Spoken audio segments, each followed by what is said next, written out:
유명한 크리스찬 작가인 마라벨 몰간이라고 하는 여인이 있습니다. 그녀가 쓴 책 진정한 기쁨이라고 하는 책에서 그녀는 진정한 기쁨을 아는 사람은 다음에 4가지의 기쁨을 숨길 수 없다라고 말했습니다. 첫째는 생존의 기쁨, 둘째는 주는 자로서의 기쁨, 셋째는 사랑하는 자의 기쁨, 넷째는 생활의 기쁨이라고 말했습니다. 대부분의 사람들은 이 4가지의 기쁨을 가지지 못한다. 이 중에서 한 가지만 기쁨을 누린다면 25%의 기쁨과 행복을 누리는 사람일 수밖에 없다라고 하는 것이죠. 생존의 기쁨이라고 하는 것은 사건 사고 속에서 요즘 많이 접하고 있지 않습니까? 흉악 범죄들도 많이 일어나고 있는 이때에 살아있는 것 자체로 감사하는 그 생존의 기쁨. 누구나 다 이 기쁨을 누리죠. 주는 자의 기쁨, 자신의 것들을 남에게 나누어 주는 기쁨. 예수님도 주는 것이 받는 것보다 낫다. 그렇게 복되다라고 말씀하신 것처럼 우리가 베풀 때, 나눌 때 우리에게 기쁨이 있죠. 세 번째는 사랑하는 자의 기쁨. 이건 뭐 두말할 나이가 없는 기쁨입니다.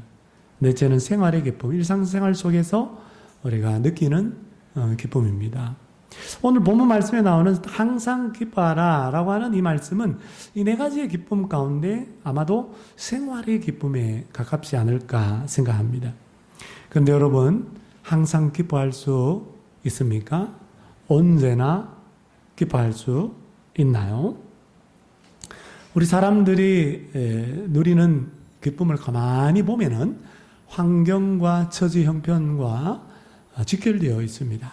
환경이 좋고 처지가 옛날보다 더 좋아지면 기쁘고, 환경이 역전되어서 처지가 역전되어서 살기 힘들면 기쁘지 않습니다.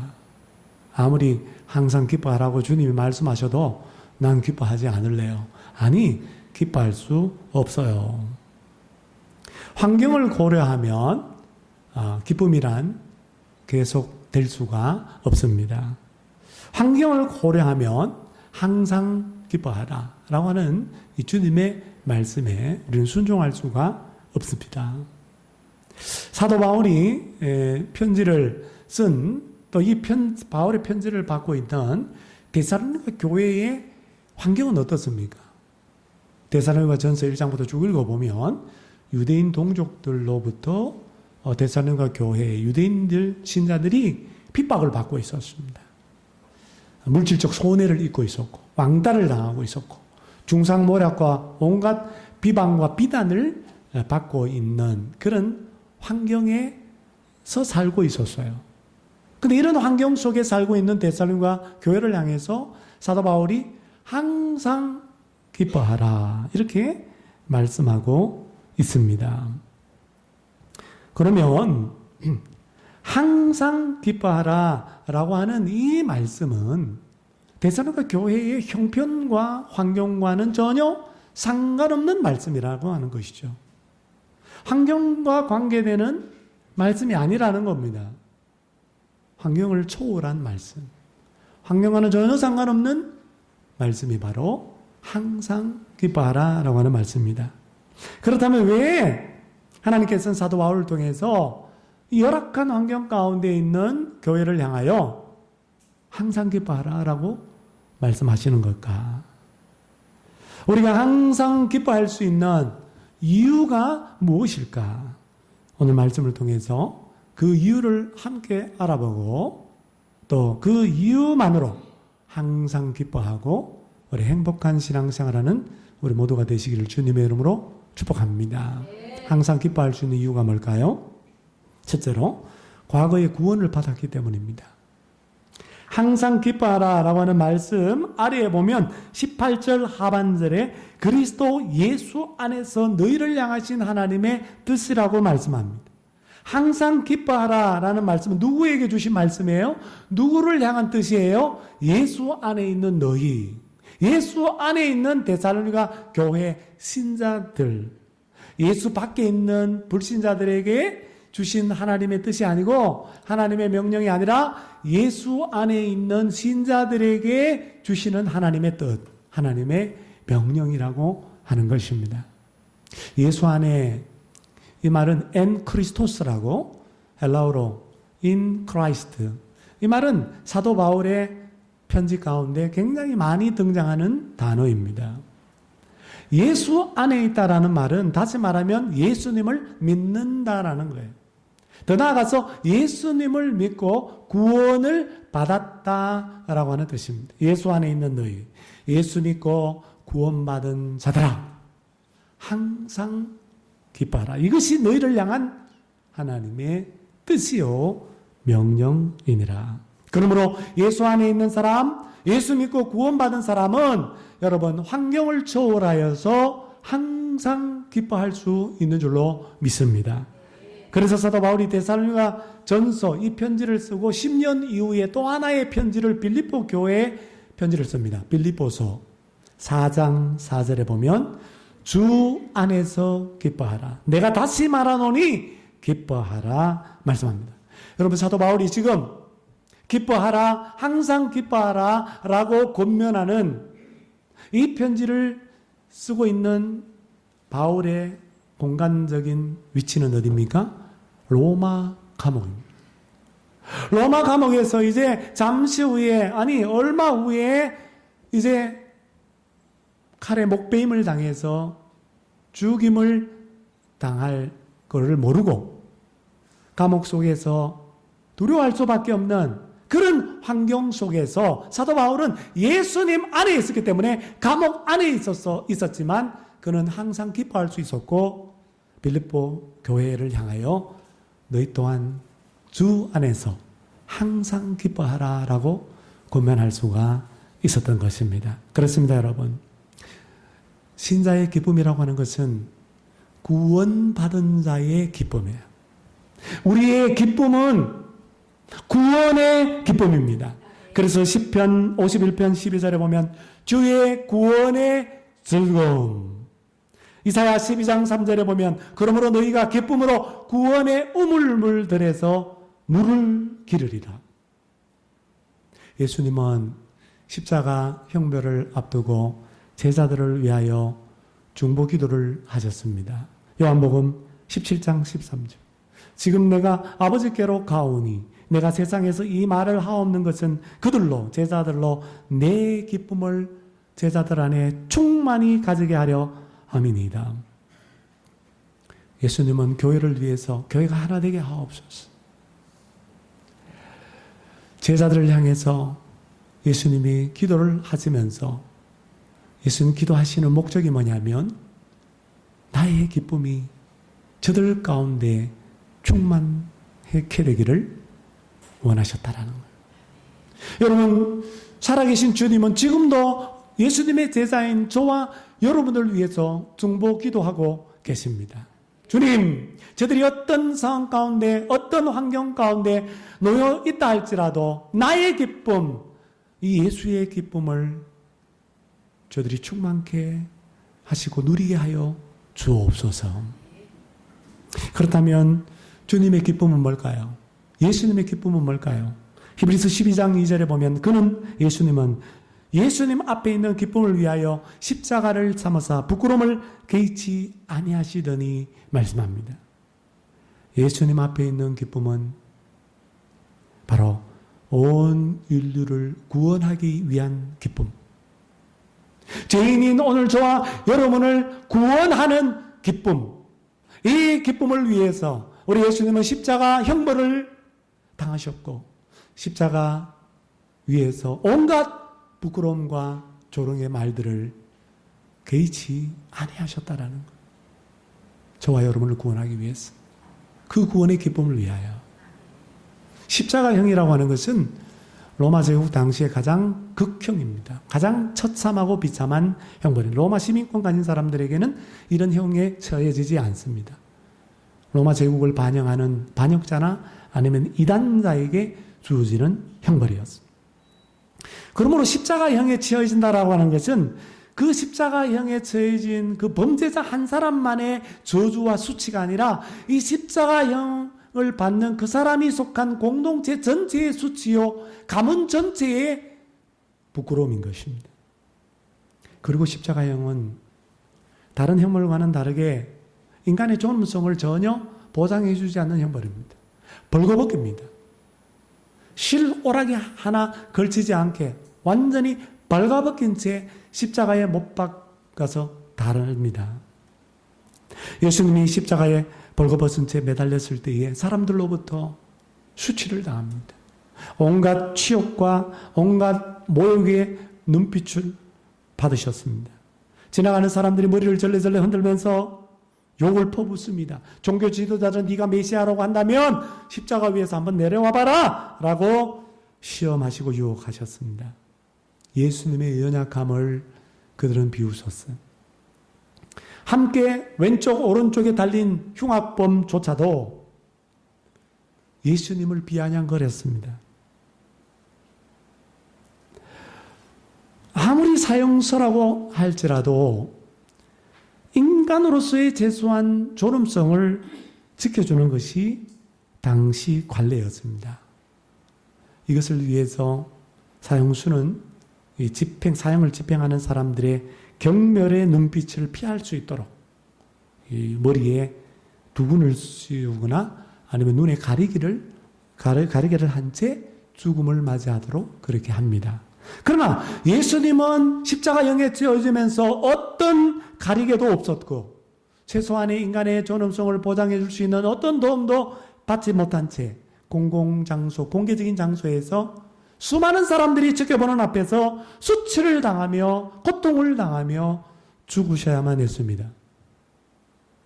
죄인인 인간은 예수님께 수치와 부끄러움을 안겨다 주었지만 예수님은 그 모든 수치를 다 뒤집어 쓰면서도 개의치 아니하시고 참으셨습니다.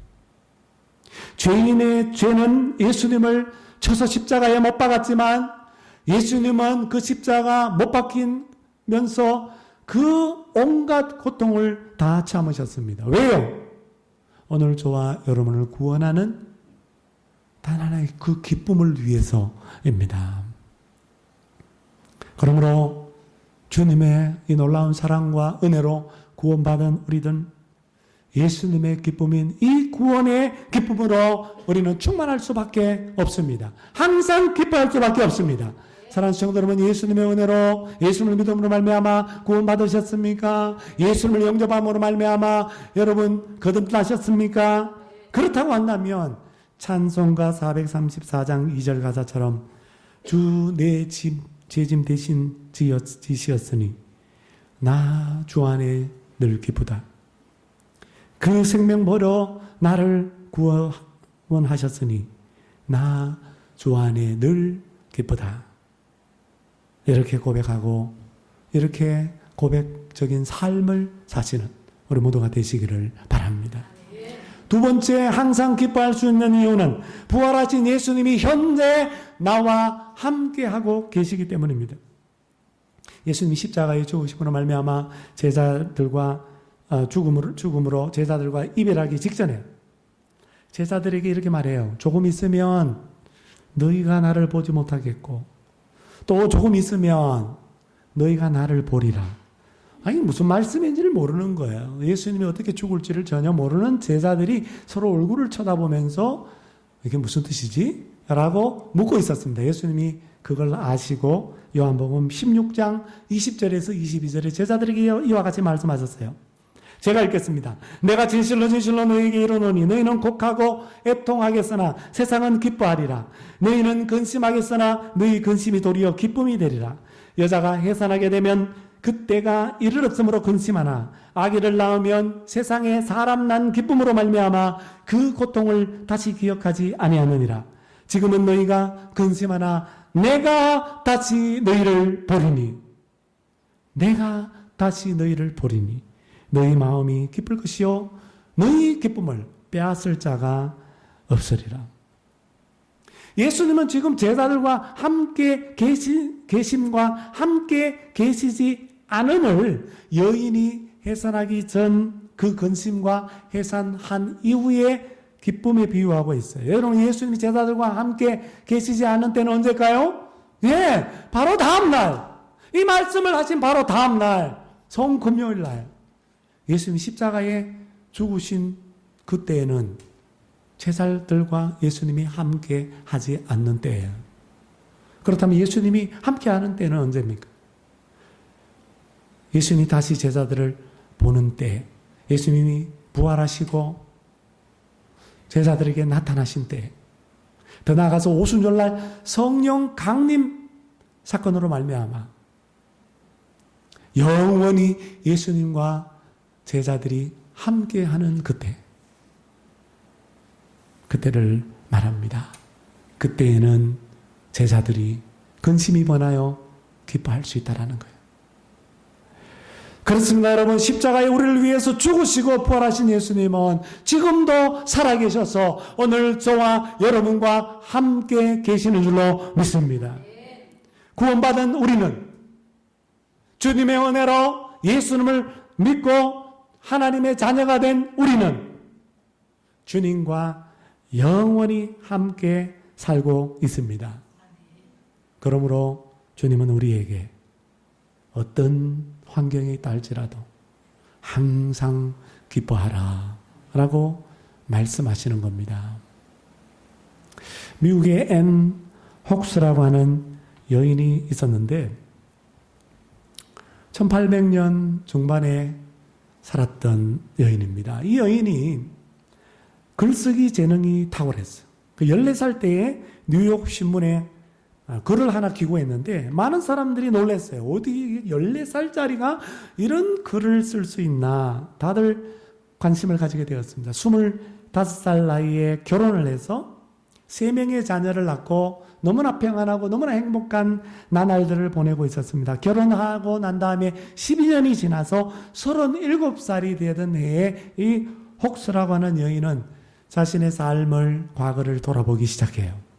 그러면서 지금 내가 사랑하는 남편과 또 사랑하는 세 자녀와 함께 있다라는 그 사실이 너무너무 행복하고 단란한 가정을 하나님께서 인도해 주심으로 감사가 입에서 절로 넘쳤습니다. 혹스는 그날을 회상을 합니다. 인용합니다. 내 영혼 속에 주님의 임재하심을 느낍니다. 그 순간 즐거울 때나 슬플 때나 주님이 없다면 어떻게 살 수 있을까라고 하는 생각이 들었습니다. 그리고 매 순간 나는 주님이 필요하다라는 생각이 마음속에 솟구쳐 올랐습니다. 그 솟구쳐 오르는 그 마음을 주신 주님을 깊이 묵상하는 가운데 시를 하나 썼어요. 이때 지은 찬송시가 우리가 조금 전에 불렀던 찬송가 446장 주음성 외에는 참 기쁨 없도다 기쁘고 기쁘도다 항상 기쁘도다. 원 제목은 매 순간 every hour 매 순간 나는 주님이 필요합니다. 기쁠 때나 슬플 때나 고통 가운데 있을 때나 행복할 때나 나는 늘 주님이 필요합니다. 이 찬송은 세상에 나오자마자 많은 사람들에게 감동을 주고 많은 사람들에게 위로를 가져다 주었습니다. 하지만 정작 어릴 때부터 큰 고난 없이 살아왔던 이 혹스라고 하는 이 여인, 이 찬송시를 쓴 그 여인은 이 찬송가 가사에 담겨있는 의미를 진정 깨닫지 못하고 살아왔어요. 이 의미를 깨닫는데 오랜 시간이 걸렸습니다.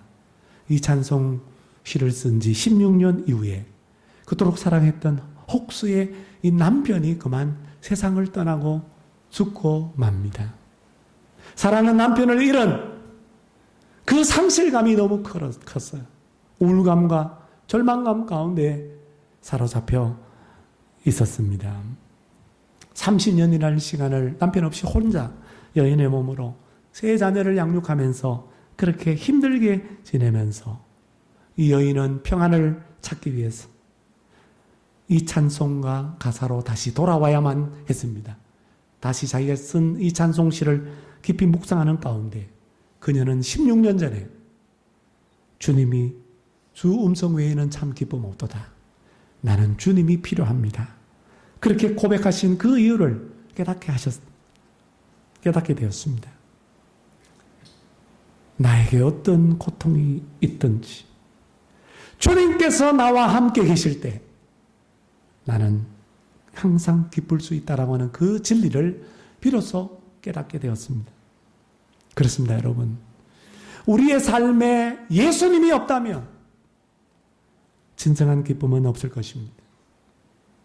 세상에서 말하는 세상 사람들의 기쁨은 찰나의 기쁨이요, 잠시 잠깐의 기쁨일 뿐입니다. 주님이 주시는 기쁨만이 영원한 기쁨인 줄로 믿습니다. 우리의 이 기쁨을 그 누구도 아무도 빼앗을 자가 없습니다. 주님이 떠나가시면, 주님이 나와 함께 하지 않으면 내 생명도 내 인생도 헛됩니다. 사랑하는 여러분, 진정한 기쁨이 있으십니까? 여러분, 진정한 기쁨이 어디에 있을까요? 시편 16편 11절에 보니까 주님의 앞에 충만한 기쁨이 있고 주님의 오른쪽에 영원한 즐거움이 있도다. 그렇습니다, 여러분. 부활하신 주님, 지금도 살아계신 주님이 오늘 나와 함께함으로, 오늘 저와 여러분과 함께하고 동행하고 오늘 우리와 또 교제하고 있음으로 말미암아 나 어느 곳에 있든지 항상 주님이 계심으로, 주님의 임재가 있으므로 우리는 항상 기뻐할 수 있습니다. 마지막 세 번째, 우리가 항상 주님을 기뻐할 수 있는 이유는 미래에 예수님이 다시 오시기 때문입니다. 예수님은 다시 오실 것이라 우리 데살로니가 전서를 묵상하는 가운데 예수님의 재림에 대한 소망에 관한 말씀을 우리는 많이 들었습니다. 요한계시록 보면 예수님은 속히 오리라, 빨리 오겠다라고 우리에게 분명히 약속하셨어요. 예수님의 제자들에게도 예수님 살아생전에 약속하셨습니다. 다시 오리니.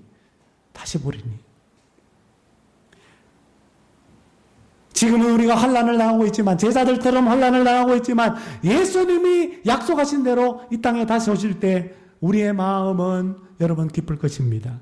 데살로니가전서 4장 16절 18절에 보니까 주께서 호령과 천사장의 소리와 하나님의 나팔 소리로 친히 하늘로부터 강림하시리니 그리스도 안에서 죽은 자들이 먼저 일어나고 그 후에 우리 살아남은 자들도 그들과 함께 구름 속으로 끌어올려 공중에서 주를 영접하게 하시리니 그리하여 우리가 항상 주와 함께 있으리라. 그러므로 이런 말로 서로 위로하라. 여러분, 환난 가운데 있는, 고난 가운데, 고통 가운데 있는 신자가 인내할 수 있는 비결, 신자가 그 환난을 극복하고 이길 수 있는 비결이 뭔지 아십니까? 예수 재림을 소망하는 것입니다. 예수 재림의 소망이 신자들로 하여금 어떠한 환경과 고통 가운데 있다 할지라도 항상 기뻐할 수 있는 비결입니다. 성도 여러분, 어떤 고통과 아픔, 슬픔 가운데 있습니까? 어떤 환난 가운데 있습니까? 힘드시죠? 여러분, 서로 예수님이 재림하신다라고 위로할 수 있기를 바랍니다. 말로 위로할 수 있기를 바랍니다. 우리 옆 사람에게 우리 함께 위로하겠습니다. 예수님이 재림하십니다. 예수님이 재림하십니다. 그리고 예수님의 이 재림의 소망을 우리가 단단히 붙잡고 어떠한 형편과 환난 가운데서도 항상 기뻐할 수 있기를 바랍니다. 16세기에서 18세기 프랑스의 개신교도 우리 칼빈주의자들 가리켜서 위구노라고 그렇게 불러요.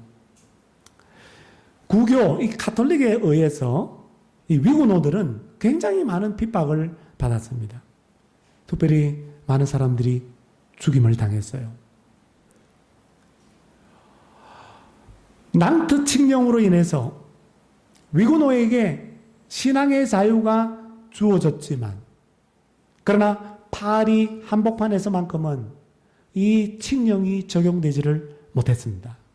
당시 파리에서 위구노로 살아간다라고 하는 것은 너무나 위험천만한 일이었어요. 그럼에도 불구하고 그들은 두려워하지 않았습니다. 위구노도는 가톨릭 교회의 본산이었던 소르본 대학 건너편에서 공개적으로 당당하게 예배를 드리다가 체포되어서 일부 신자들이 처형되는 일이 벌어졌습니다. 그때 처형된 사람들 가운데 그라브롱이라고 하는 부인이 있었는데, 이 그라브롱이라는 이 부인은 화형 언도를 받았습니다. 화형 집행 당일날 이 여인이 희한한 행동을 하는 거예요. 흰 드레스를 가져오라고 그래가지고 하얀 신부 드레스, 웨딩 드레스를 갈아입고 사람들에게 말합니다. 나는 죽는 것이 아니라 결혼식 하러 천국으로 들어간다. 그러면서 그 화려한 신부의 옷을 입고 당당하게 화양장을 향해서 발걸음을 옮깁니다. 그 누구도 원망하지 않습니다. 그녀는 기쁨으로 활활 타오르고 있는 장작 더미 위에 올랐습니다. 그녀는 죽음을 신랑이신 예수님과의 혼인잔치로 들어가는 길이라고 믿었기 때문에 신부 드레스를 입고 기쁨으로 죽음을 맞이했던 거야. 그리고 주님을 맞이했던 것입니다. 사납게 타오르고 있는 장작불조차도 그녀의 기쁨을 빼앗아갈 수가 없었습니다. 그렇습니다, 여러분. 신자는, 구원받은 신자는, 진정한 믿음을 가진 신자는 예수님 재림을 믿고 소망하기 때문에 죽음 앞에서도, 남들이 그렇게 두려웠다는 죽음 앞에서도 기뻐할 수 있습니다. 남들이 기뻐할 수 없는 환경 가운데서도 그 환경을 초월하여서 항상 기뻐할 수 있습니다. 여러분 구원받았습니까? 여러분 살아계신 주님이 나와 함께 하심을 믿습니까? 여러분 예수님이 재림하신다는 걸 믿고 지금 그 재림을 소망하고 계십니까? 그렇다면 항상 기뻐할 수 있습니다. 그 기쁨의 이유를, 그 기쁨을 빼앗을 자가 아무도 없습니다. 한 가지 우리가 주목해야 될 것이 있는데, 우리 신자의 이 기쁨은 오늘 항상 기뻐하라고 그렇게 주님이 명령하시고 그게 하나님 뜻이라고 그러니까 내가 순종해야지, 의지적으로 내가 기뻐하겠다라고 한다고 해서 그 기쁨이 주어지는 게 아니라는 거예요. 인공적으로 만들 수 있는 기쁨이 아니라는 거예요. 그 기쁨은 성령님이 주시는 기쁨입니다. 성령님으로부터 솟아나는 주어지는 기쁨이라는 거예요. 그래서 여러분 데살로니가 전서 1장 6절에 보면 성령의 기쁨으로 주님의 말씀을 환난 가운데 받았다라고 얘기해요. 표준 세번역 보니까 성령께서 주시는 기쁨. 환난 가운데서도 그들은 말씀을 받는데 기쁨으로 받아요. 그게 성령이 주시는 기쁨이라는 거예요. 그래서 찬송가 182장에 보면 강물같이 흐르는 기쁨, 성령 강림함이라. 갈라디아 5장 22절에 오직 성령의 열매는 사랑과 희락, 기쁨, 희락 즉 기쁨이라고 말씀합니다. 그러므로 기쁨은 우리가 성령 충만할 때, 육신의 소욕이 아니라 성령의 소욕에 따라갈 때, 성령님의 음성을 듣고 성령의 생각을 하고 성령의 다스림을 받을 때에 자동적으로 생겨나는 것이 기쁨이라는 거예요. 그게 기쁨이라는 거예요. 성령 충만할 때, 항상 성령 충만할 때 오늘 항상 기뻐할 수가 있습니다. 에베소서 5장 18절 19절에 보면 오직 성령으로 충만함을 받으라 라는 명령 다음에 시와 찬송과 신령한 노래들로 서로 화답하며 너희 마음으로 주께 노래하며 찬송하라 라고 말씀합니다. 그러니까 찬송하라 이전에, 기뻐 찬송하라 이전에 성령 충만함을 받으라가 먼저예요. 성령 충만함을 받으면, 지속적으로 성령 충만함을 받으면 지속적으로 항상 기뻐하며 우리 주님을 노래하고 찬송할 수 있다라는 말입니다. 그렇습니다, 여러분. 성령 충만할 때 기뻐 찬송할 수 있어요. 항상 기뻐할 수 있는 열쇠는 성령 충만에 있습니다. 성령 충만 받는 비결이 뭘까요? 그것은 기도입니다. 그러므로 기도는 성령의 열매인 기쁨을 경험하는 통로입니다. 그래서 요한복음 16장 24절에 보니까 우리 다 같이 16장 24절 읽겠습니다. 시작. 지금까지는 너희가 내 이름으로 아무것도 구하지 아니하였으나 구하라 그리하면 받으리니 너희 기쁨이 충만하다. 예수님이 세상에 계시는 동안 제자들은 예수의 이름으로 하나님께 기도하지 않았어요. 그러나 예수님이 세상을 떠나신 이후에 제자들은 예수의 이름으로 기도하게 된다라는 거예요. 즉 예수님이 십자가에서 대신 오늘 저와 여러분들을 위해서 죽으신 그 죽음 이후에 예수님 공로 때문에, 예수님 공로 덕분에 죄인인 오늘 저와 여러분들이 의인이 되어서 하나님께 담대하게 하나님의 보좌 앞에 기도하러 나아갈 수 있게 되고, 예수의 이름으로, 중보자 되시는 예수의 이름으로 우리 하나님 앞에 기도할 수 있게 되었다라는 거예요. 예수의 이름으로 구하면 다 이루리라. 다 받습니다. 친밀한 기도의 결과는 기쁨이라는 거예요. 너희 기쁨이 충만하리라. 기도하면 받으리니, 예수의 이름으로 기도하면 받으리니, 성령 받습니다. 성령 충만함 받습니다. 그러면 기쁨이 충만합니다. 기도의 결과는 기쁨이에요. 기도의 결과는 충만한 결과예요. 충만한 기쁨이에요. 여러분, 기도해도 우리의 문제가 여전히 해결되지 않고 여전히 고통 가운데, 환경 가운데 있을 수 있어요. 그러나 우리가 기도하면 성령 충만함으로 말미암아 충만한 기쁨에 사로잡히게 될 줄로 믿습니다. 여러분, 기쁨이 없습니까? 항상 기뻐하지 않습니까? 하나님께 나아가 기도해 보세요. 그래서 하나님과 교제하고 하나님과 동행하고 성령 충만하여서 항상 기뻐할 수 있기를 바랍니다. 그래서 행복한 신앙생활을 하는 오늘 저와 여러분들 되시기를 주님의 이름으로 축원합니다. 기도하겠습니다.